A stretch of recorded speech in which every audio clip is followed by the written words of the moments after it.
सिंध में मैट्रिक इम्तहानात में संगीन बदनज़मी की रिवायत बरकरार है। कहीं पर्चा आउट हुआ, कहीं नकल माफिया का राज रहा। इस खौफनाक रुझान को कैसे रोका जाए, कोई जिम्मेदारी लेने को तैयार नहीं।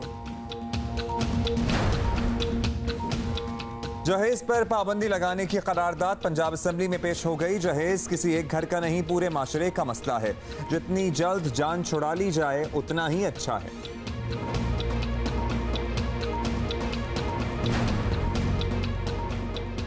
और आज कुछ बात करेंगे हैवी वेट क्लासिकल मौसीकार उस्ताद बड़े गुलाम अली खान की।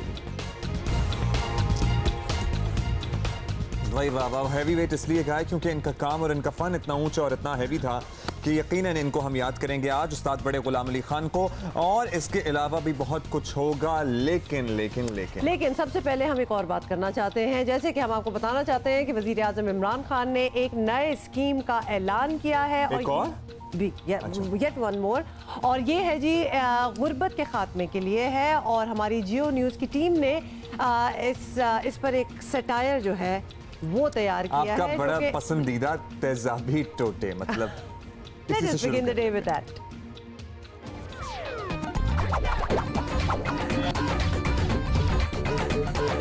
तेजाबी टोटे। गरीब आवाम का मैनू कितना एहसास है इस गल का, तुहानू राती 12 बजे पेट्रोल तो पता लग गया होना। इसलिए एक प्रोग्राम बनाया कि जीन नहीं देना। तेरी मैं संगी ते नो रख दिता नहीं। फिर गल सुन ला, मुल्क च गुरबत खत्म करने वास्ते मैं एक प्रोग्राम लैके आया जिहदा नाम है एहसास। मैनू होवे ना होवे, तानू होना चाहिए, सानू हो गया। इसलिए इस प्रोग्राम के तहत एक गरीब की जेब च पैसे कढ़ के दूजे की जेब च पाए जाएंगे। यानी साडी जुतियां साडे ही सिर। आहो, जिदा दा मूँह उदा दी चपेड़। होर मैं अपना बनी काला वेच के तुहाडे ते ला दे, पागल समझिया जे। वो एक अच्छे लीडर होने के नाते मैं तुहाडा एहसास ही कर सकदा, होर की कर सकदा। अच्छा जी खान साहब, इस लॉलीपॉप च होर की है? गरीबां नूं लाखां रुपया दे के करोड़ापति कर देना। इलाज, इंसाफ, तालीम सब फ्री, कोई टेंशन नहीं होगी। कदों जी? कदों जी? बस मरण तो बाद। ऑब्वियसली ये वो वाली चीजें होती है which do not need any explanation. This is just humor, और इसको ह्यूमर में ही लेना चाहिए। और वैसे कभी जो है ना ये तेजाबी टोटों वाली टैलेंटेड टीम से हम आपकी मुलाकात जरूर कराएंगे, क्योंकि मुझे ख्याल आता है कि भाई कैसे, कहाँ से आते हैं ये जुमले और कैसे होती है डबिंग। अच्छा, एक तो ऑब्वियसली जुमले वगैरह to come up with this wit and this humour is one thing, और उसके बाद फिर इस तरह करके पेश करना कि आप बिल्कुल, आपका लिप सिंक भी सही हो रहा और एक्चुअली लगे कि जैसे वो बंदा बोल रहा है। बट आप लोगों को पता है ना, दिस इज ऑल। आप छोड़े फैसलाबाद का कपड़ा, फैसलाबाद से ये ह्यूमर आप लेके आ सकते हैं। फैसलाबाद में तो आपको पता है जिस बंदे से भी आप बात करें उसके पास कोई जबरदस्त जवाब होता है आपको लाजवाब करने के लिए। So that's another speciality of Faisalabad. लेकिन अभी हम आगे बढ़ेंगे क्योंकि एक चीज जो हो रही है, जो कि हर साल, आप कितने सालों से हम ये शो कर रहे हैं, कितना हमारे सालों से साथ है, और हर साल इसी वक्त हम चीटिंग, जो नकल माफिया है, उसकी बात करते हैं कि जब एग्जाम्स हो रहे होते हैं, खासतौर पे मैट्रिक वगैरह के,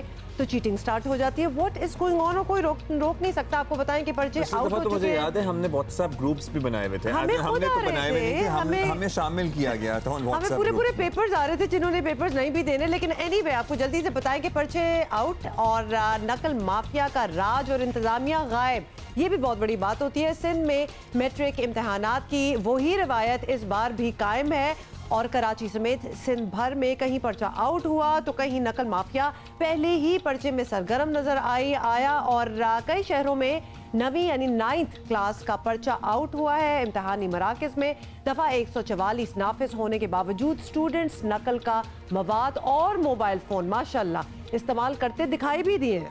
पता नहीं वैसे कौन से सेंटर्स हैं, हमने तो इनमें कभी ना देखा, ना कभी सुना, ना कभी पढ़ा। सखर, मीरपुर खास, लाड़काना, जैकबाबाद और शिकारपुर के मुख्तलिफ स्कूलों में 9वीं जमात का सिंधी का पर्चा आउट हो गया। वज़ीर आला सिंध मुराद अली शाह ने हमेशा की तरह पर्चे आउट होने का नोटिस लेते हुए मुतल्लिका चेयरमैन बोर्ड और कमिश्नर से रिपोर्ट तलब कर ली है। हर साल की ये प्रैक्टिस बना ली है। परसों तरसों मुझे एक दोस्त बता रहा था कि यार 300 रुपये में पर्चा अवेलेबल है या 600 रुपये में पर्चा अवेलेबल है, अगर कोई बिल्कुल ही नहीं मिल रहा तो थोड़े और पैसे लगाएं तो वो पर्चा भी मिल जाएगा। वज़ीर आला हर साल इस तरह नोटिस लेते हैं, हर साल तलबा नए तरीक़ों से नकल करते दिखाई देते हैं और इस मरतबा भी वही हो रहा है। पिछली दफ़ा तो आपको याद है ना, we were surprised in the WhatsApp group, जहाँ पे पर्चे के दौरान मोबाइल सामने रखा हुआ है और पर्चे से रिलेटेड जवाबात, MCQs के आंसर्स उस व्हाट्सएप ग्रुप में सबको मौसूल हो। That is so true. मतलब ये तो हम डिटेल्स कर ही चुके हैं, लेकिन I am more worried about the need to cheat. मतलब कि आप किस प्रेशर में है या क्या प्रॉब्लम है कि आप पढ़ नहीं सके। मतलब मैट्रिक की बात हो रही है, अभी तो पढ़ाइयाँ, वो जो टफ वाली पढ़ाइयाँ वो स्टार्ट ही नहीं हुई। मैट्रिक में ही यह हाल हो जाएगा तो आगे क्या होना है। और ये टेंशन क्यों है इतनी कि चीटिंग के बगैर आप लोग आगे जा नहीं सकते। अगर इधर चीटिंग कर ली तो जिंदगी के हर स्टेप पे आप चीटिंग करेंगे, उसके बाद and there is no turning back and you are like 15-16 year old बच्चे चीटिंग, मतलब you are resorting to cheating. मुझे इस चीज़ पे बड़ा और अफसोस वैसे होता है। इसके बाद हम बात करेंगे कि प्लीज़ वालिदैन से भी रिक्वेस्ट करेंगे, गुजारिश करेंगे, ये 9-10th के पर्चों को हवा ना बनाया करें। दुनिया नहीं ख़त्म हो जाती है 9-10th या मैट्रिक के नंबर अगर कोई बहुत ज़बरदस्त नहीं आएंगे तो बच्चे उसी तरह ज़िंदगी में तरक्की भी कर लेंगे, आगे भी बढ़ जाएंगे। मतलब इंस्टेड ऑफ उन पे ये प्रेशर डालना, बताऊँ ये हमारी है ना सोसाइटी में सर्टन हो चुकी है, बात तय हो चुकी है कि मैट्रिक के इम्तहानात हैं बच्चे के, तो बच्चे को इतना प्रेशराइज कर दो कि बेचारा पागल ही हो। माँ बाप भी प्रेशर में होते हैं, माएँ तो बिल्कुल पागल हुई होती हैं कि जब तक वो पूरा 1 महीना नहीं खत्म होता। कहने का मतलब ये है कि टेक इट इजी। इससे बेहतर है कि आप कुछ ऑनेस्टी सिखाएं बच्चे को, इंस्टेड के इतना प्रेशर डालें कि बच्चा खुद बिफर के उसको समझ ना आए कि क्या करना है और वो चीटिंग वगैरह स्टार्ट हो जाए। उसमें गिव इंस्टिल सम कॉन्फिडेंस कि एक तो पढ़ो, जितना कर सकते हो दैट विल बी एक्सेप्टेबल। अच्छा जी, कराची मैट्रिक बोर्ड के चेयरमैन डॉक्टर सईदुद्दीन हमारे साथ मौजूद हैं, उनसे बात करते हैं। बहुत शुक्रिया डॉक्टर साहब, आपने वक्त दिया। डॉक्टर साहब, सिंध भर में मैट्रिक के इम्तहानात शुरू हो चुके हैं, पहले ही दिन पर्चे आउट होने और नकल चलने की इत्तलात मिली हैं। आपको भी यही रिपोर्ट्स मिली हैं या आपके जो खबर पहुंची है उसमें सब अच्छा ही है? हमारी बोर्ड की हद तक तो कोई पेपर लीक होने की कोई इतला अब तक तो नहीं है, ना आपके चैनल पे थी ना किसी और चैनल पे सुनी। अंदरूनी सिंध के हवाले से कोई ख़बर ज़रूर सुनी है, लेकिन मैं आपको बताऊं कि हमारे पास जो पेपर पहले से प्रिपेयर नहीं होते, हम शाम को पेपर प्रिपेयर करते हैं, रात भर प्रिंटिंग का काम होता है और सुबह जो है वो गाड़ियाँ यहाँ से निकलती हैं। हमारे 11 हब बने हुए हैं, तो हमारे पास जो मैकेनिज़्म डिवाइस है उसके मुताबिक कोई पेपर लीक होने का कोई कंसेप्ट ना पिछले साल हुआ था ना इस साल है। चलिए, ये तो आपने समझा दिया कि बिल्कुल एंड पॉइंट पे पर्चा भी बन रहा है। इवन देन फिर तो और द मोर रीजन कि आपको पता लगाना चाहिए कि एक्चुअली क्या हो रहा है। अच्छा, एक रिवायत ये भी रही है कि ज़बरदस्त नकल चले, हर पर्चा आउट हो जाए, लेकिन बोर्ड का कोई शख्स ना जिम्मेदारी लेता है और ना इसको सज़ा मिलती है। तो वो भी उनको पता है कि चाहे जो भी उधर हो जाए वी आर फाइन। तो इस पर ऐसा हुआ तो आप जिम्मेदारी लेंगे? लास्ट ईयर हमने बहुत सारे स्कूलों को विज़िट किया, तो कहीं कहीं कोई not a single one case is detected about the cheating. नहीं कर रहे, बिल्कुल बच्चे मेहनत करके आ रहे हैं। तो जो प्रीपेयर्ड बच्चा आ रहा है, जिसने मेहनत की है, जिसके स्कूलों ने 2-2, 3-3 बार उनके टेस्ट लिए हैं, तो वो बच्चा नहीं कर रहा। हाँ, ये डेफिनेटली जब इम्तहान आता है तो हमारी बात नकल से शुरू होकर नकल पे ख़त्म हो जाती है, तो हमें इस रुझान को भी डिस्करेज करना पड़ेगा। हम अपने तौर से मेजर्स ले रहे हैं कि डेफिनेटली बच्चों को इतना प्रिपेयर होकर क्लासरूम में आएँ, पेपर पैटर्न में जैसे चेंज करें, ताकि हमारे बच्चों को नकल की ज़रूरत ही ना पड़े। लेकिन अगर किसी भी स्टेज के ऊपर मिनिस्टर साहब कह चुके हैं, सेक्रेटरी साहब कह चुके हैं कि अगर कोई टीचर इसमें इन्वॉल्व हुआ और कोई भी फैकल्टी इन्वॉल्व हुई तो उसको यकीनन सज़ा दी जाएगी। और अगर हमें भी ऐसा कोई केस डिटेक्ट होता है, चाहे वो हमारे मुलाजिम हों या उसके गवर्नमेंट ऑफ सिंध के मुलाजिम हों, तो हम डेफिनेटली उन इदारों को इन्फॉर्म करेंगे तो उनको सज़ा भी दी जाएगी। बहुत शुक्रिया डॉक्टर साहब। लेकिन जाहिर है आपने कहा कोई इन्वॉल्व हुआ तो सज़ा दी जाएगी, लेकिन आपकी नज़र में ना तो पिछले साल कोई इन्वॉल्व था ना इस साल कोई इन्वॉल्व हो सकता है, क्योंकि आपने तो सरासर इस कॉन्सेप्ट को ही रद्द कर दिया कि चीटिंग होती है। आपकी नज़र में तो कहते हैं ना पिछले साल चीटिंग हुई थी, ना कोई पर्चा पहले आउट हुआ था, ना बोल रहा है। मुझे ज़्यादा टेंशन इस बात की हुई है कि मुझे ऐसा लगा, आई एम सॉरी टू से इफ आई एम रॉन्ग, लेकिन डॉक्टर साहब मुझे लगा आपको इतनी टेंशन नहीं है। मतलब कि नहीं होना चाहिए। भाई नहीं होना चाहिए तो हम जैसे लोग बैठ के कहेंगे ना, आप जैसे लोगों को तो कोई ऑलरेडी प्रोटोकॉल अब से 6 साल पहले बना लेना चाहिए था कि भाई ये तो हर साल का काम है, we have to stop this. तो be more aggressive about it. आपकी तो बात में मुझे कोई एग्रेशन नहीं आई कि पिछले साल भी हम तो व्हाट्सएप ग्रुप्स दिखाते रहे हैं आपको सबके सामने पर्चे किस तरह से आउट होते हैं। वो कहते हैं ना पहले हुआ था ना अब हो रहा है। जब स्टेट ऑफ डिनायल होगी तो फिर इकदाम के लिए जाएंगे। और अगर होगा तो करना चाहिए। नवाबशाह चलते हैं, चलें वहाँ देख लेते हैं क्या सूरत हाल है। डॉक्टर साहब तो कह रहे हैं कोई चीटिंग हो ही नहीं रही है, बच्चे सारे बड़े ऑनेस्टी के साथ पर्चे दे रहे हैं। अनवर शेख हमें अपडेट करेंगे। नवाबशाह समेत जिले भर में 10वीं जमात के होने वाले इम्तहानात में नकल अरूज पर है। गो के हैदराबाद तालीमी बोर्ड की जानिब से ये दावा किया गया था कि यहाँ पर जो है वो नकल के रुझान को ख़त्म किया जाएगा, लेकिन आपको ये बताऊं कि बदकिस्मती से तमाम ही सेंटरों में जो है वो तलबा यहाँ पर नकल खुलेआम करते हुए नज़र आए। इस सिलसिले में आपको बताऊं कि तलबा ने जो है वो मोबाइल फ़ोनों के ज़रिए और इसके अलावा गाइडों के ज़रिए से पर्चे हल किए। गो के महकमा तालीम की जानिब से ये दावा किया गया था कि इस मरतबा जो है वो मैट्रिक के इम्तहानात में नकल का कलाकमा कर दिया जाएगा, लेकिन इस सिलसिले में इंतज़ामिया जो है बेबस नज़र आई है। बहुत शुक्रिया आपका। इन्होंने बहुत शुक्रिया कि चीटिंग जो है नकल की ये बात करें अरूज पर है। इतना अफसोस हुआ है मुझे। What is the future of these children? ये बच्चे अगर खुद एहसास नहीं करेंगे कि आगे कुछ नहीं है तुम्हारे लिए, अगर अभी से ये स्टार्ट कर। और फिर जो लोग मेरिट पे आते हैं ना पास होके, या जो लोग वाकई मेहनत करते हैं, उनके साथ कितनी ज्यादती है सारी सूरत हाल की वजह से आप खुद अंदाजा लगाएं, क्योंकि वो तो मेहनत करके पढ़ के पास हो रहे हैं और दीगर अगर दूसरे जराए से पास हो रहे हैं तो फिर फर्क क्या रहेगा? ये उन बच्चों को एहसास नहीं होगा जो चीटिंग कर रहे हैं। आप छोड़ दें वो क्या करेंगे, आप अपना सोचें कि आपका क्या फ्यूचर है इसके बाद। दहेज़खोरी एक ऐसा मसला है जिस पे हमने भी पिछले दिनों बहुत बात की और हम वक्तन फवक्तन बात करते रहते हैं, लेकिन इट्स हाई टाइम की बात तो होती रहती है, अब इसका कुछ अमली तौर पर हो भी जाए। और वो सारे लोग जो शायद इसे मसला नहीं समझते, वैसे बहुत कम तादाद है उनकी, दहेज की रिवायत पर पाबंदी लगाई जाए और इसे जुर्म करार दिया जाए, विच इज सो ट्रू। इसको ये जुर्म ही है। पंजाब असेंबली में ये करारदाद पेश हो गई है और मुस्लिम लीग नून की MPA उस्मा जाहिद बुखारी ने दहेज के खात्मे की करारदाद पंजाब असेंबली में जमा करा दी है। खैबर पख्तूनख्वा असेंबली में सिलसिले में इससे पहले ही करारदाद पेश करके मंजूर की जा चुकी है, लेकिन इट्स हाई टाइम कि पंजाब असेंबली में बाकायदा कानून साजी हो इस सिलसिले में। और इसी पर बात करते हैं, करारदाद पेश करने वाली मुस्लिम लीग नून की रहनुमा उस्मा बुखारी साहिबा ने हमें ज्वाइन किया है। उस्मा बुखारी साहिबा, बहुत बहुत शुक्रिया, आपने हमें ज्वाइन किया और बड़ा ज़बरदस्त आपने ये काम किया। आप दहेज पर पाबंदी के लिए करारदाद लाई हैं। आपको इस वक्त क्यों इसकी ज़रूरत जो थी वो महसूस हुई, ये हमें एक्सप्लेन कर दें। एक पुराना कानून है जो भुट्टो साहब के दौर में शायद बनाया गया था। उसकी इम्प्लीमेंटेशन के बहुत सारे इश्यूज़ हैं, जिसकी वजह से बहुत सारे जो वाक़यात हैं उनमें तेज़ी से इजाफ़ा हो रहा है। अभी एक रिसेंटली जो अस्मा अज़ीज़ वाला वाक़या है, उसी के साथ उसी दिन एक दूसरी खातून थी, वो भी लाहौर की हैं, उनके साथ जहेज़ ना लाने के ऊपर जो है तशद्दुद किया गया उनके शौहर और जेठ की तरफ से, जिससे मैंने सोचा कि इसके ऊपर जो है वो बात होनी चाहिए, दोबारा से इस इशू को टेकअप करना चाहिए कि पाबंदी के बावजूद इम्प्लीमेंटेशन नहीं हो रहा और इस पूरे कानून को दोबारा देखने की ज़रूरत है। अगर इसके अंदर कोई तब्दीली लाने की से बेहतरी आ सकती है, या कम से कम ये दोबारा इस मुल्क में याद करवाया जाए लोगों को कि जहेज़ पर पाबंदी है और जो लोग इस पर इम्प्लीमेंट नहीं करेंगे उनका कानून जो है उसके ऊपर इम्प्लीमेंट किया जाएगा। आपसे हम ये जानना चाहते हैं कि जो मसला जिस पर आप आवाज़ उठा रही हैं और हम भी उठाते रहते हैं, ये इतना सादा नहीं है। कहा यह जाता है कि शरई तौर पर इसे रद्द करना इतना आसान नहीं है जहेज़ को, तो क्या आप अपनी मुहिम में उलमाए कराम से भी मशवरा लेंगी कि वो भी आपकी इसमें मदद करें? जी, जैसे मैंने कहा कि बहुत अच्छा ये सवाल है आपका, और अफसोस की बात यह है कि जहां हम औरतों के हकूक़ की बात करते हैं वहाँ पर कोई ना कोई इस तरह का मसला खड़ा कर दिया जाता है जिसको शरई तौर पर कहने की बात होती है।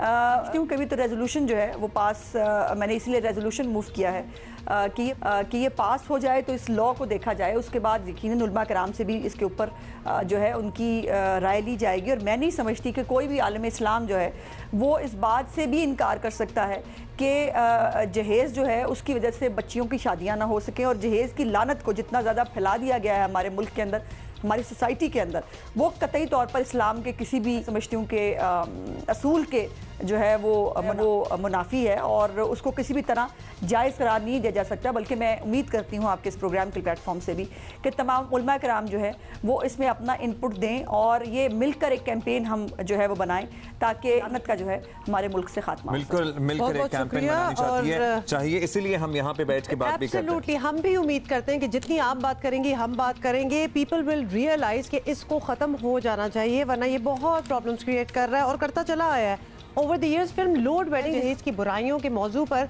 ही बनाई गई थी ये फिल्म, और इस फिल्म के डायरेक्टर नबील कुरैशी हमारे साथ हैं, उनसे बात कर लेते हैं। नबील, आपकी फिल्म लोड वेडिंग में बुनियादी तौर पर जहेज से जुड़े मसाइल दिखाए गए हैं। आपको ये मसला क्यों इतना बड़ा लगा कि आपने इस पर फिल्म बना डाली?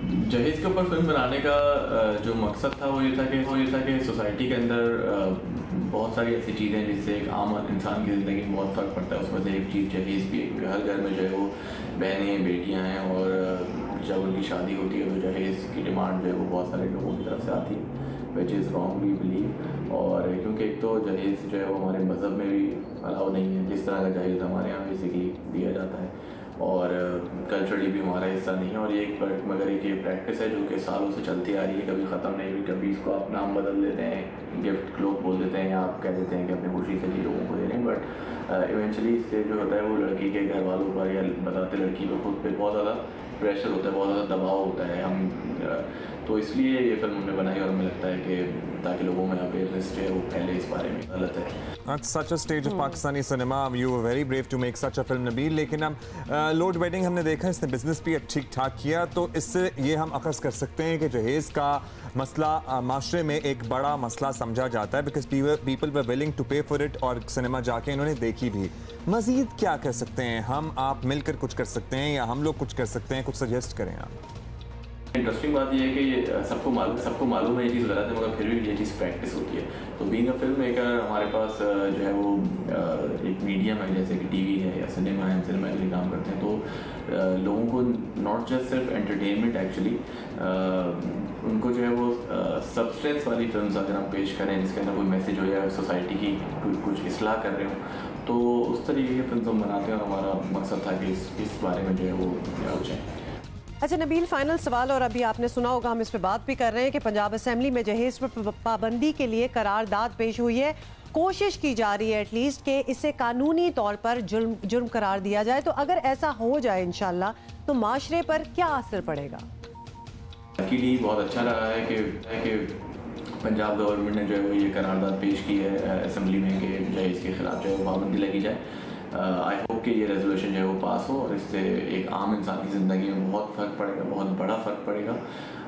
इनफैक्ट आई होप कि ये जो करारदाद है ये not just in Punjab but Sindh में, बलूचिस्तान में, खैबर पख्तूनख्वा में, गिलगित बल्तिस्तान में, हर जगह जो है वो करारदाद पास हो, बिकॉज ये भी एक हमारा एक तरीके से एक नेशनल इशू है, या हमारे कल्चर का बहुत बड़ा है।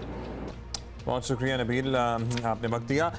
सो यस, द मसला इज़ देयर, हम सबको मालूम है, हम सबको इदराक है। होपफुली ये रेजोल्यूशन पास हो जाए और इस पर प्रैक्टिकली अमल दरामद भी होना शुरू हो जाए। और खुद ज़रा ऑन योर ओन भी ज़रा सोचें कि कितने इसके नेगेटिव्स हैं और कितने इसके बैकड्रॉप्स हैं। आज बड़े इंपॉर्टेंट एक डे जो है उसको ऑब्जर्व किया जा रहा है, उसके बारे में हम भी बात करते हैं। आप अगर व्हील चेयर पे हो तो लोग आपके साथ हमदर्दी का सलूक करेंगे और आपकी माजूरी को बाआसानी कबूल भी करेंगे, लेकिन ऑटिज़म से मुतासर लोगों के लिए कुछ नहीं। वो कहाँ जाए, क्योंकि उनका मसला जो है किसी को दिखाई नहीं देता, और जो चीज़ दिखाई ना दे उसको एक्सप्लेन करना बड़ा मुश्किल है। ये दुख भरे अल्फाज ऑटिज़म से मुतासरा शख्स जॉन एल्डे की किताब के हैं, जिनकी किताब का टाइटल है लुक मी इन द आई, जिसने दुनिया को झंझोड़ कर रख दिया। आज दुनिया भर में ऑटिज़म से आगाही का आलमी दिन मनाया जा रहा है। मोहतात अंदाजों के मुताबिक दुनिया भर में हर 100 में से एक बच्चा ऑटिज़म का शिकार है। ऑटिज़म एक दिमागी मरज़ है, इससे मुतासरा बच्चे को खुसूसी तवज्जो की ज़रूरत होती है। पिछले कुछ सालों से ऑटिज़म के बारे में काफ़ी आगाही आई है, लेकिन बदकिस्मती से पाकिस्तान में ऑटिस्टिक बच्चों के वालिदैन शुरू में तो ये मानने के लिए तैयार नहीं होते कि उनके बच्चे को कोई मसला है, और इसी वजह से ऑटिस्टिक बच्चे आगे चलकर कई मसाइल से दो चार हो जाते हैं। इसी पे जरा बात कर लेते हैं। बिल्कुल जी, इसी पे हम बात करेंगे, और हमें ज्वाइन किया है इस वक्त साजिदा अली साहिबा ने, जो कि डायरेक्टर हैं पाकिस्तान सेंटर फॉर ऑटिज़म की। बहुत बहुत शुक्रिया साजिदा साहिबा, आपने ज्वाइन किया है। अब पेरेंट्स का रिफ्यूज़ल टू अंडरस्टैंड कि हमारे बच्चे को कुछ भी है, बेशक वो ऑटिज़म हो या कुछ और हो, वो तो अंडरस्टैंडेबल है, because nobody wants to realise. लेकिन ऑटिज़म है क्या चीज़, एक्सप्लेन करें, और इतना इंसान डरता क्यों कि हमारा बच्चा ऑटिस्टिक ना निकले। ठीक है, सबसे पहले तो बहुत शुक्रिया आप लोगों का और जियो का कि जिन्होंने आज वर्ल्ड ऑटिज़म डे पे हमें ये अपॉर्चुनिटी दी है कि हम इस प्लेटफॉर्म से लोगों को एग्जैक्टली ऑटिज़म के बारे में बताएं। क्योंकि this is very much important कि जितनी जल्दी आप इब्तदाई अलामात को देखते हुए बच्चे को आप आइडेंटिफाई कर लेंगे, स्क्रीन आउट कर लेंगे, उतनी जल्दी आप उसकी इंटरवेंशन करेंगे और इंटरवेंशन से जो लेवल ऑफ सीवियरिटी होता है वो रिड्यूस हो जाता है। ऑटिज़म है क्या, इसके बारे में बहुत सारे लोगों को बहुत सारी कन्फ्यूजन्स भी होती हैं। मेरी कोशिश होगी कि मैं बिल्कुल सिंपल वर्ड्स में आप लोगों को इब्तदाई अलामात बताऊं, जो कि अगर किसी भी बच्चे में आपको नज़र आएँ तो आप फ़ौरन मेडिकल या हेल्थ केयर लोगों के साथ कंसल्ट करें।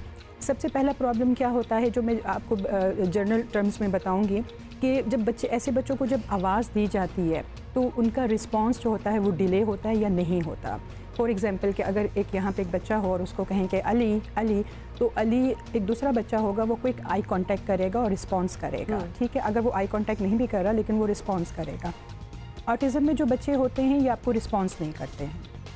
सबसे पहली जो इलामत है वो ये होती है कि आप इनको कॉल करेंगे और ये रिस्पॉन्स नहीं करेंगे या डिले करेंगे। आई कांटेक्ट इनका या तो लेस होगा या बिल्कुल नहीं होगा। तो सिंपल वर्ड में कि इनको सोशलाइजेशन में प्रॉब्लम होती है, ये अपनी एज के हिसाब से सोशलाइज नहीं कर पाते हैं, ठीक है। और जो दूसरा प्रॉब्लम होता है वो ये होता है कि social communication, this is very much important. Social communication का मतलब ये होता है कि वर्बल, जैसे अभी इस वक्त हम बात नहीं कर पाते। अच्छा, बात नहीं, फिजिकल अपीयरेंस, डाउन सिंड्रोम वाले बच्चे आप फिजिकली देख के पहचान जाते हैं कि डाउन सिंड्रोम वाले बच्चे हैं। ऑटिस्टिक बच्चों को देख के पहचाना जा सकता है? नहीं, यही इसी वजह से ये बड़ा कॉम्प्लेक्स भी है। अगर they look normal, absolutely look normal. अगर यहाँ कोई बच्चा हो मेरे इर्द या जैसे आम लोग उसको देख के बिल्कुल आइडेंटिफाई नहीं कर सकेंगे कि इस बच्चे को कोई प्रॉब्लम है अनटिल और अनलेस के वो उसके साथ इंटरेक्ट ना करें, क्योंकि इंटरेक्ट करेंगे तो ही पता चलेगा कि ये बच्चा सोशल इंटरेक्शन नहीं कर पा रहा। अच्छा, ये जो बच्चे होते हैं obviously according to the level of severity, ये नॉर्मल जो आम स्कूल्स होते हैं, दे गो टू दो स्कूल्स या फिर इनके कुछ स्पेशल स्कूल्स भी हैं? Absolutely they can go in the normal school, ठीक है। और इसमें इसीलिए हम ये वर्ल्ड ऑटिज्म डे पे ये मैसेज भी हम स्ट्रांगली देना चाहेंगे प्राइवेट स्कूल्स को, प्राइवेट स्कूल एसोसिएशन से भी हम रिक्वेस्ट करेंगे कि प्लीज़ अंडरस्टैंड करें, और they are different but they can do each and everything. So they need only special या फिर अ लिटिल एक्स्ट्रा अटेंशन। बिल्कुल। अच्छा, ये बिहेवियरल थेरेपी वगैरह जो है, इसकी फैसिलिटी पाकिस्तान में कितनी मौजूद है? फॉर इंस्टेंस बड़े शहरों की अगर बात कर लें तो हैं सेंटर्स जहां पर ऑटिस्टिक बच्चों को ट्रीट किया जा सके? बिल्कुल, अल्हम्दुलिल्लाह with the passage of time पिछले 8 से 10 साल में ऑटिज्म के बारे में लोगों को, प्रोफेशनल्स को बहुत हद तक आ गई है। बहुत सारे इदारे काम कर रहे हैं।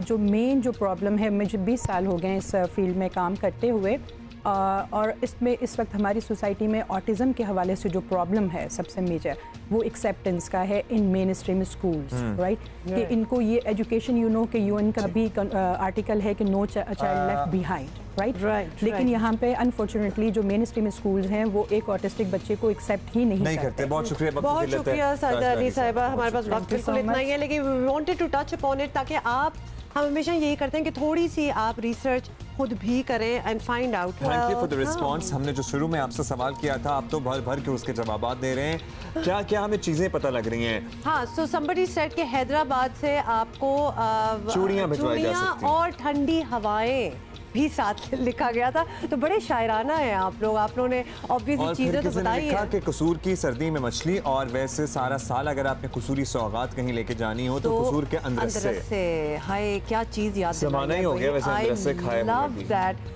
तो मुंह में पानी सा आ गया माशाल्लाह। एक तो हमारी खाने की चीज़ें बड़ी मशहूर हैं, तो लिहाजा ज़्यादातर लोगों ने जो हमें जवाब दिया है वो खाने पीने की चीज़ों से दिया है। एक चीज़ before we actually even go to the top stories, मैं आपको बताना चाहती हूँ कि आपको पता है कि अब्दुल्ला व्हाट्सएप ने एक न्यू फीचर जो है वो ईजाद की, और आपको पता है ना कि ये सारी जो एप्स हैं ख़ासतौर पे कम्युनिकेशन की, वो कुछ ना कुछ प्राइवेसी के बारे में बड़े केयरफुल हुए हुए हैं। तो व्हाट्सएप ने ये एंड्रॉयड यूज़र्स के लिए सहूलत नई निकाली है। इसमें फिंगरप्रिंट स्कैनर है, तो लिहाजा अब ये होगा कि आपको अपने व्हाट्सएप में घुसने के लिए आप अपनी फिंगरप्रिंट यूज़ करेंगे, एंड विच ऑल्सो मीन्स कि आपके अलावा कोई आपका व्हाट्सएप नहीं देख सकता। मतलब है अगर आप अपनी बेगम को अपने फ़ोन का पासवर्ड देना चाहें तो दे सकते हैं, व्हाट्सएप में नहीं जा सकती हूँ। इसके और भी बड़े मतलब थे, लेकिन इनको टक करके एक वो बेगम वाला याद आया। How important is that for him and I guess a lot of other people also. और एक होता है ना मौसम में आहिस्ता आहिस्ता तब्दीली, सर्दी फिर कम सर्दी और फिर बहार और फिर बहार के बाद हल्की गर्मी और फिर एकदम ज़्यादा गर्मी।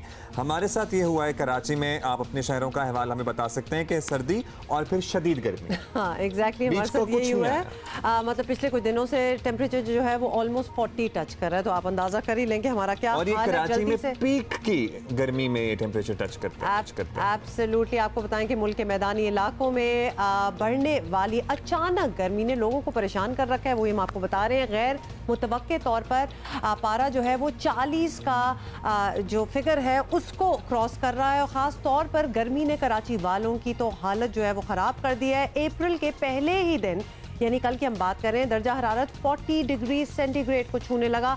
महकमा मौसमियात के मुताबिक समुंदर की जनूब मगरबी सिमत की जो बंद हवाएं हैं वो अब चलने लगी हैं, तो शायद शहर का दर्जा हरारत जो है वो आज 2 डिग्री कम हो जाए। मेरा पहले वाला फ्लोर है, तो आप यकीन माने कि शाम के औकात में जब मगरिब का टाइम होता है या उससे पहले घर में बैठा नहीं जा रहा था। घबराहट वाला सीन था, क्योंकि छत अगर तप रही हो तो आपका घर एक तंदूर बन जाता है।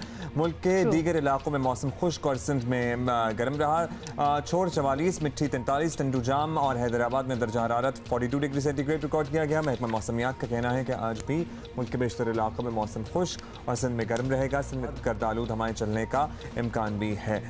इसी पे हम मज़ीद बात कर लेते हैं। सरदार सरफराज डायरेक्टर मेट ऑफिस हमारे साथ टेलीफोन लाइन पर मौजूद हैं। बहुत शुक्रिया सरदार सरफराज साहब, आपने वक्त दिया। सरदार साहब, सिंध में अचानक दर्जा हरारत 40 को छू गया है और लोग इस अचानक गर्मी के लिए अभी तैयार भी नहीं थे। गर्मी की ये लहर कब तक सर बरकरार रहेगी? जी, जैसे कि ये मार्च के आखिरी दिनों में हो जाता है। कराची में पिछले साल भी मार्च का आखिरी हफ्ता पूरा ही गर्म गुजरा था और मार्च में 31 या 30 मार्च को टेम्परेचर 42 तक पहुंच गया था कराची में। इस साल तो खुशकिस्मती से मार्च का पूरा महीना तकरीबन सही गुजरा है, और लेकिन अप्रैल में ये पिछले 3 दिन गर्म गुजरे हैं। आज उम्मीद है कि टेम्परेचर 38 के आसपास रहेगा, 37 to 38 इस दरमियान रहेगा। तो आगे बतदरीज जो पूरा हफ्ता है उसमें उतनी शिद्दत नहीं रहेगी गर्मी की। गो कि अप्रैल का महीना गर्म ही होता है, यानी अप्रैल का नॉर्मल टेम्परेचर कराची का 34.7 है, और उसके साथ ह्यूमिडिटी जब कपल होती है तो इसका मतलब है कि वो गर्मी फील आपको ज़्यादा होती है।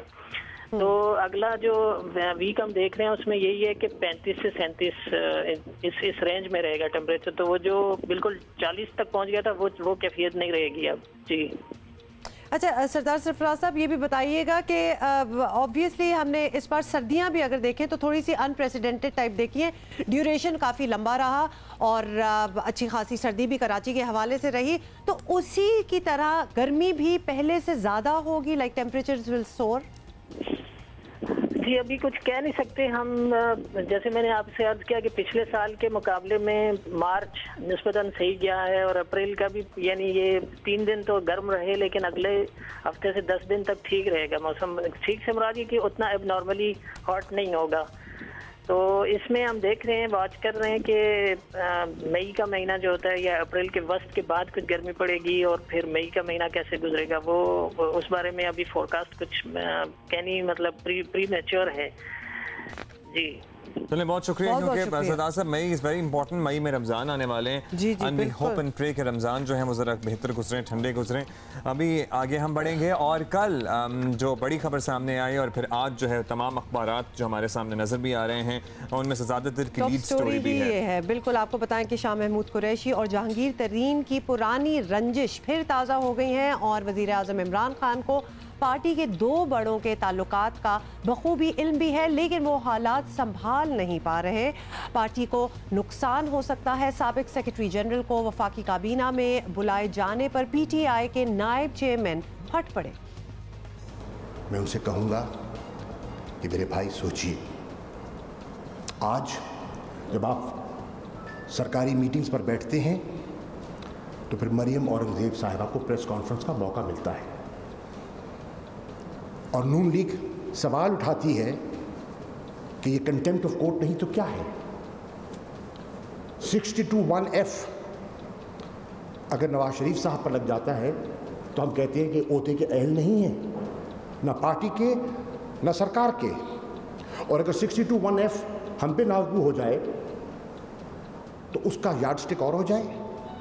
तहरीक इंसाफ का कारकुन ज़हनी तौर पर इसको कबूल नहीं कर पा रहा, और आप तहरीक इंसाफ के मुखालिफिन को मौका दे रही हैं इसको एक्सप्लॉइट करने का।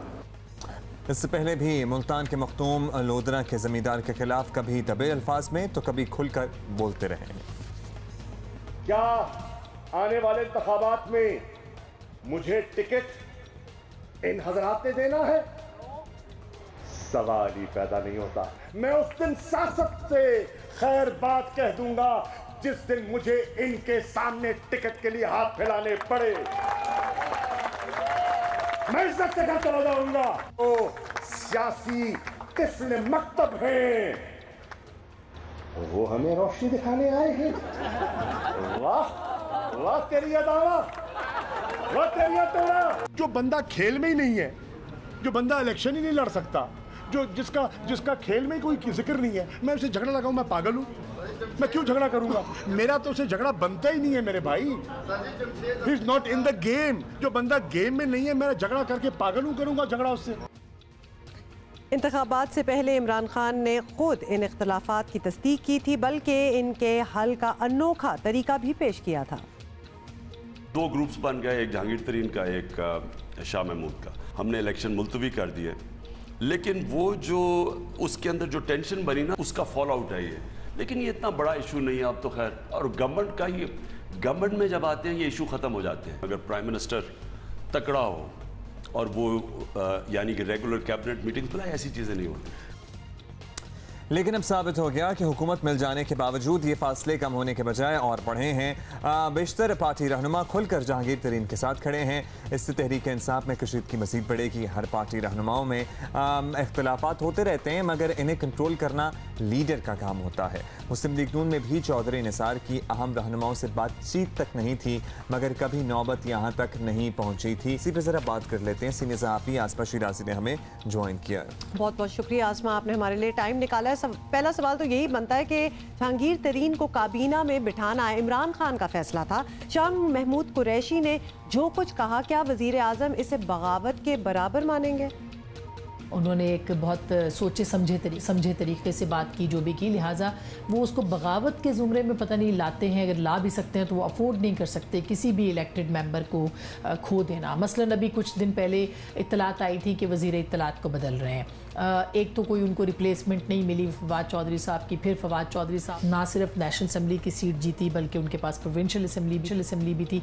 इसी तरह का जो सूरत हाल है वो शाह महमूद कुरैशी साहब के साथ भी है। और एक बहुत बड़ी डिवीज़न, और ख़ास करके साउथ पंजाब में सिंध के कुछ हल्के जो हैं वहाँ पे भी उनका असर रसूख है। बाय द वे, ये जो टेंशन बढ़ी ये भी इसी वजह से बनी कि हाल ही में जब प्राइम मिनिस्टर वहाँ पे गए तो साथ में जहांगीर तरीन साहब को भी ले गए सिंध, जिसके ऊपर ज़ाहिर है कि शाह महमूद कुरैशी साहब को काफ़ी ज़्यादा एतराज़ात भी हुए।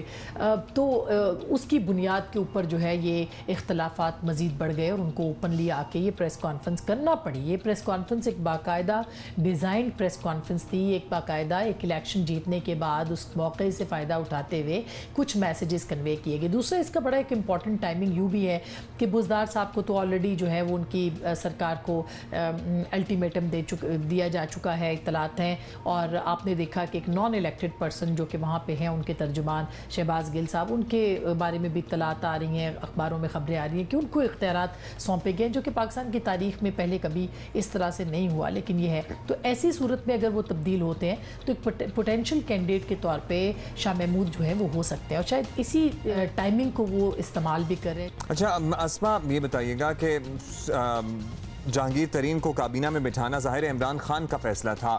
अब शाह महमूद कुरैशी अगर खुलकर इसकी मुखालफत कर रहे हैं तो क्या इसे वज़ीर आज़म से बगावत के बराबर तसव्वुर किया जाए? देखिए, तहरीक इंसाफ को इस वक्त ज़रूरत किसकी है ये बड़ा इंपॉर्टेंट होगा देखना। कौन उनके लिए ज़्यादा काम कर सकता है इस हुकूमत के लिए। ज़्यादा का मतलब ये है कि बहुत ज़्यादा जो इस एक मखलूत हुकूमत और एक मुख्तसर मेजॉरिटी वाली जो हुकूमत है, जिसके पास अददी अक्सरियत भी उस तरह से वाज़े नहीं है पार्लियामान के अंदर, उसके लिए क्या सूट करता है वो उसको ज़रूर देखेंगे। लेकिन बीइंग अ प्राइम मिनिस्टर और एक कैबिनेट मेंबर के तौर पर शाह महमूद कुरैशी साहब ने तो उससे पहले पीपल्स पार्टी के ज़माने में भी आपने देखा उन्होंने रिज़ाइन कर दिया था, वो फिर PTI के अंदर चले गए थे। तो इस बात का इम्कान भी हो सकता है कि आगे जाके कोई पॉलिटिकल उनको एक नज़र आए कि चीज़ है, इसीलिए वो, क्योंकि शाह महमूद कुरैशी साहब बहुत संजीदा, बहुत सोबर, बहुत सीनियर सियासतदान है, उनकी एक एक जो चीज़ है वो बड़ी कैलकुलेटेड होती है। लिहाजा ये जो प्रेस कॉन्फ्रेंस है ये एक बहुत ही कैलकुलेटेड प्रेस कॉन्फ्रेंस थी। हो सकता है कि आगे जाके वो पार्टी के लिए कोई ऐलान पार्टी के बारे में कर सकते। अच्छा, फाइनल सवाल आसमा, ये बता दीजिएगा कि पिछली हुकूमत में कुछ ऐसे ही मामला चौधरी निसार और ख्वाजा आसिफ के भी थे, लेकिन लगता यही है कि नवाज शरीफ ने सब संभाल कर रखा था। आपके ख्याल में इमरान खान को अगर हालात ठीक रखने हैं तो उन्हें क्या करना होगा? देखिए, मेरा तो ये ख्याल है कि PTI के अंदर बहुत सारे ग्रुप्स हमेशा से रहे हैं। इमरान खान साहब कोई ऐसी पोजीशन में नहीं है कि वो अपनी पार्टी को ना बात उनसे कर सकें। जिस तरह की सिचुएशन फाइनेंशियली इस वक्त चल रही है, इकोनॉमिकली चल रही है, और जिस तरह के इश्यूज हैं, मेरा ख्याल है कि इस तरह की जो सियासत है वो सूट करती है PTI को। वो कोई ना कोई जो तनाज़ा है वो ले आते हैं सामने। कल भी आप देखें कि जब से ये स्टेटमेंट आया उसके बाद से 8 से 12 लोगों ने जो है वो पेट्रोल की कीमतों के ऊपर कम बात की और इनकी झगड़े के ऊपर ज़्यादा बात की, इनके इख्तलाफात पे ज़्यादा बात की। इससे पहले आपने देखा बुज़दार साहब की खबरें थी, उसके ऊपर खुद लोग जो है वो आके कहते रहे और वो सारी। तो PTI को ये सूट करती है इस तरह की कंट्रोवर्शियल किस्म की पॉलिटिक्स, क्योंकि नॉन इश्यूज़ के ऊपर ज़्यादा फोकस, इश्यूज़ के ऊपर बात नहीं कर रहे हैं, ये जो अवाम के इश्यूज़। बहुत शुक्रिया आपका आसमा, हमारे साथ मौजूद थी, आपने टाइम दिया। सो लेट्स सी क्या होता है। लेकिन कल इस इख्तलाफ की खबर के बाद जो है ना वो पेट्रोल प्राइसेस में एक जो अनरीजनेबल इजाफा हुआ है जिससे आवाम की कमर लिटरली टूट कर रह गई है, उसकी खबर कहीं दबसी। मतलब पेट्रोल में भी इजाफा हो गया, बिकॉज बाकी तो हम कहीं रुके नहीं हैं, माशाल्लाह हर चीज़ में इजाफा ही है। But let us move on. Cricket की कुछ बात हो जाए, क्रिकेट की कुछ बात हो जाए, लाजमी हो जाए। कल तो वैसे ही परेशान हुए थे हम सारे लोग कि ICC को क्या हो गया है, लेकिन बाद में पता लगा कि वो अप्रैल फूल है। एब्सोल्युटली, वो पूरी आपने बताना है कि क्या क्या एक्चुअली नहीं हुआ था। अब पहले ही आपने वैसे पंच लाइन बता दी, मैं इतनी अच्छी। अब सबको पता लग गया है, मेरा ख्याल है कि वो अप्रैल फूल था, सबको परेशान हो गए थे। टीवी चैनल पे खबरें चलती रही हैं, हम सब भी उसमें शामिल ही थे। एज इन समझने वालों में पता नहीं क्या हो गया, लेकिन अल्टीमेटली कहीं शक तो आ रहा था। ICC ने गुज़श्ता रोज़ अपने ट्विटर अकाउंट पर वर्ल्ड टेस्ट चैंपियनशिप से पहले क़वानीन में कुछ तब्दीलियां लाने का ऐलान किया, जिससे क्रिकेट मज़ीद दिलचस्प बनाई जाएगी। मसलन एक खिलाड़ी की जर्सी पर अब ना सिर्फ नंबर्स होंगे बल्कि उनके इंस्टाग्राम हैंडल्स भी होंगे, और ये एक्चुअली मैंने सच समझ लिया था। अभी मैंने वाकई सच समझ लिया। वेरी ऑनेस्ट, मुझे सब कुछ सच लगा जब तक मैंने ये नहीं देखा कि ये एक्चुअली 1 अप्रैल है। शायकीन ट्विटर पोल के जरिए ये फैसला करेंगे कि कौन सी टीम बैटिंग करेगी और कौन सी बॉलिंग। यानी बेसिकली ये भी कहा गया कि आप ट्विटर पोल कर लेंगे जी पहले कौन खेलेगा, और फिर थर्ड एक और क्या चीज़ उन्होंने कही थी कि 35 डिग्री या इससे ज़्यादा हो तो टेस्ट खिलाड़ी नेकर या शर्ट पहनकर खेल सकेंगे। कमेंटेटर्स को भी मैदान में स्लिप के पीछे खड़ा किया जा सकता है। अब इस बारे में अब ज़्यादा सोचने की ज़रूरत नहीं है, क्योंकि ये ICC ने अपनी ट्वीट्स एंड अप्रैल की पहली तारीख यानी अप्रैल फूल वाले दिन किए। ICC वैसे मुझे लग रहा है कि probably one of those few people था जिसने अप्रैल फूल मनाया, क्योंकि बाकी तो खत्म हो चुका है तकरीबन। और बाय द वे इसमें भी पहली दो चीज़ें कि अपना इंस्टाग्राम हैंडल डाल लें, वो बिलीवेबल हो सकता था। वो Instagram handle was very much believable, लेकिन उसके बाद कमेंटेटर्स भी स्लिप में खड़े हो जाए। Please come on, now we know it was a joke. अच्छा जी, लेकिन हमने बात करनी है, हमने एक और स्कैंडल की बात करनी है। बड़ी खबर सामने आई इंडियन प्रीमियर लीग का। यूं तो वैसे कोई भी एडिशनल इल्जामात से खाली नहीं होता, लेकिन इस दफा जो कुछ सामने आया है इसने लीग के साख को खतरे में डाल दिया है। IPL में मैच फिक्सिंग के हवाले से एक वीडियो मंजर आम पर आई है जिससे दुनिया भर के क्रिकेट हलकों में तशवीश की लहर दौड़ गई है। IPL में करप्शन कोई नई बात नहीं है, ये भी हम आपको याद दिलाना चाहते हैं कि आज इंकशाफ करने वाले ललित मोदी को 2010 में मुअत्तल करके 2013 में ज़ाब्तों के जो है उसके खिलाफ वर्जी और इख्तियारात के नाजायज़ इस्तेमाल का जो है उस पे भी उनको अक्यूज ठहराया गया। पाबंदी लगा दी गई थी। अब्दुल माजिद भट्टी सीनियर स्पोर्ट्स कॉरेस्पॉन्डेंट हमारे साथ मौजूद हैं। भट्टी साहब, मतलब है वैसे तो IPL इल्जामात की जद से कभी बाहर आई नहीं, लेकिन ये तो टू मच ही हो गया। और ये होता ना कि चौका लग सकता है या कोई ऐसा फ्रेज उसने पहले कंफर्म कर दिया, ये तो वैसे भी चौका है, जैसे कोई स्क्रिप्ट है जिसके मुताबिक चला जा रहा है। लेकिन अब्दुल्ला इंडिया है ना, इंडिया को कौन कहेगा कि भाई आपने गलत कर दिया। अगर पाकिस्तान सुपर लीग में कहीं इससे 10% भी कम वाकया होता तो अब तक इंडिया वाले तूफान बर्पा करते। लेकिन इंडिया हमेशा से कहा जाता है कि मैच फिक्सिंग का गढ़ है, बल्कि सितंबर में जब एशिया कप दुबई में हो रहा था, मैंने एक ICC हेडक्वार्टर में ब्रीफिंग अटेंड की जिसमें एलेक्स मार्शल जो ICC एंटी करप्शन यूनिट के चीफ हैं, उन्होंने कहा था कि दुनिया में जितनी भी करप्शन हो रही है क्रिकेट में, उसका गढ़ जो है इंडिया है और IPL जो है उसमें सबसे ज़्यादा पैसा लगता है।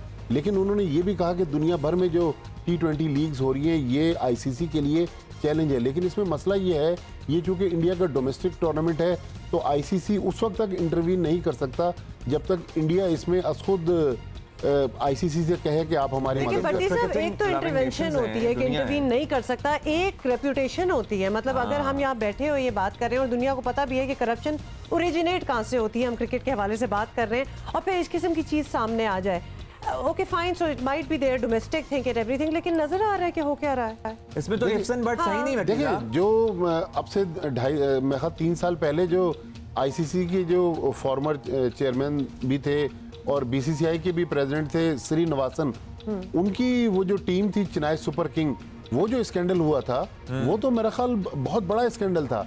लेकिन आप देखें आई वॉश कर दिया उन्होंने, सब कुछ खामोश हो गया। देखें इंडिया क्रिकेट में हम कहते हैं कि माई बाप है, और कल ही ICC के जो नए चीफ एग्जीक्यूटिव ऑफिसर आए वो भी इंडियन आए ICC में।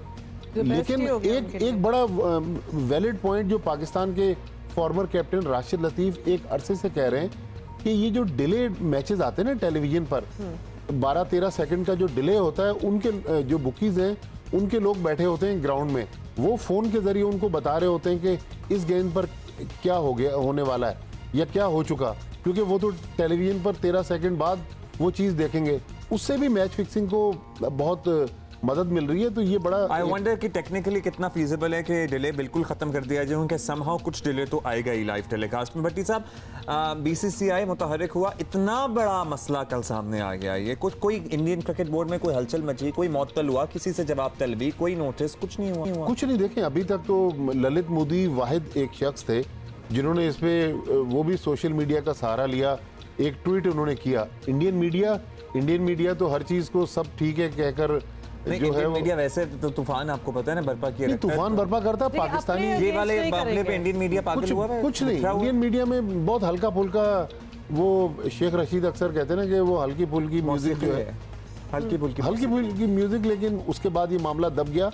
लेकिन ये बड़ा सीरियस क्राइम है। देखें जब पाकिस्तान में शर्जील खान और खालिद लतीफ़ का इंसिडेंट आया तो हमने फौरी तौर पर इंटरवीन किया, अपने लड़कों को मुअत्तल किया और पाकिस्तान ने उस चीज़ को प्रूव किया कि हम जो हैं करप्शन के खिलाफ हैं। क्योंकि आज शर्जील खान के खिलाफ जो 5 इल्ज़ामात PSL में लगे थे वो 5 सही साबित हुए और शर्जील खान ने अपने जुर्म का एतराफ़ कर लिया। अच्छा, फाइनली भट्टी साहब, मतलब ढीठ होना चाहिए इंसान को इन द सेंस कि अब इंडिया नज़र आ रहा है कि व्हाट इंडिया इज़ डूइंग, मतलब डॉक्यूमेंट्रीज बन चुकी हैं। अल जज़ीरा की भी एक दफ़ा हमने आपको डॉक्यूमेंट्री वगैरह दिखाई थी, people have almost proved it. अब नज़र आ रहा है, लेकिन क्या is it game of money more than anything else कि इतना पावरफुल है इंडिया की टीम और ऑब्वियसली उनका क्रिकेट सारा कि हम कुछ कर नहीं सकते, या फिर ICC कुछ नहीं कर सकता? एब्सोल्युटली। देखें ICC बिल्कुल हाईजैक है। इंडिया के मामले में ICC कभी कुछ नहीं कहेगा, क्योंकि इंडिया कहता है कि जी सारा रेवेन्यू तो ICC को हम दे रहे हैं, अगर आप हमारे खिलाफ एक्शन लेंगे तो हमारे जो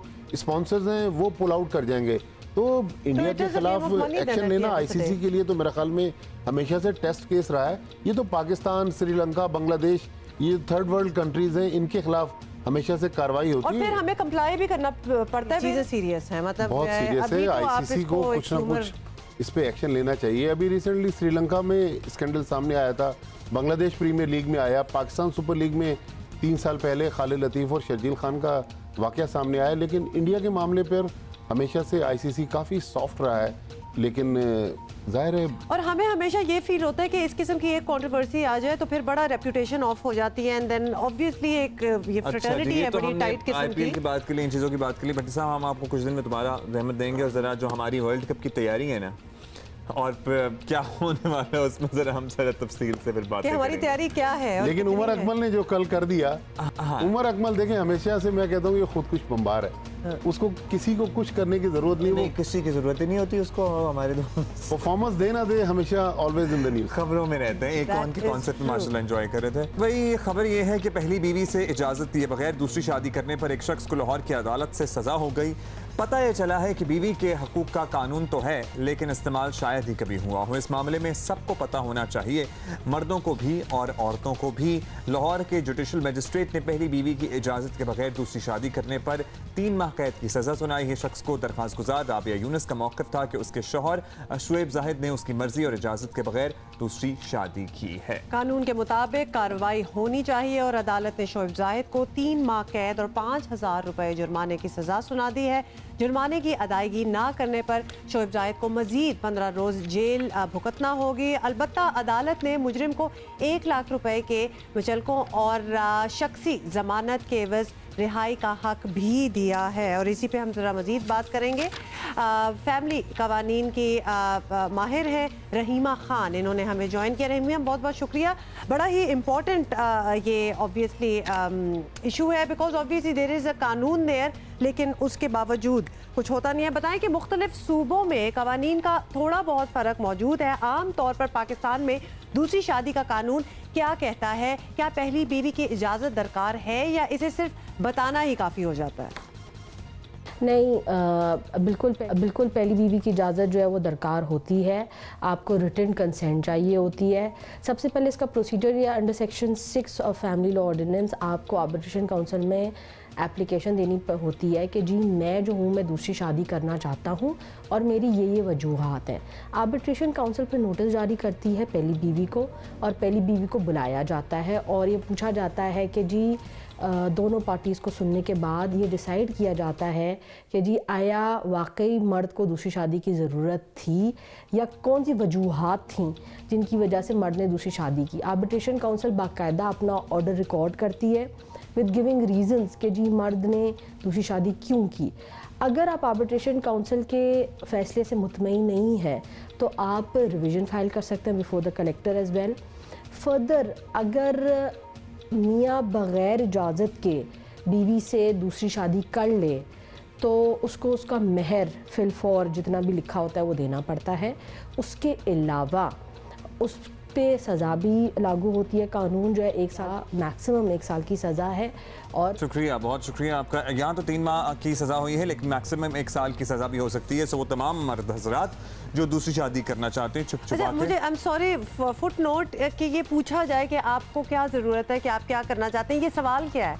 पता है ये बिल्कुल वो सवाल हो गया वांट्स और नीड का। I want to have a second wife या I need to have a second wife. ये कौन डिफरेंशिएट करेगा? You can have a second wife.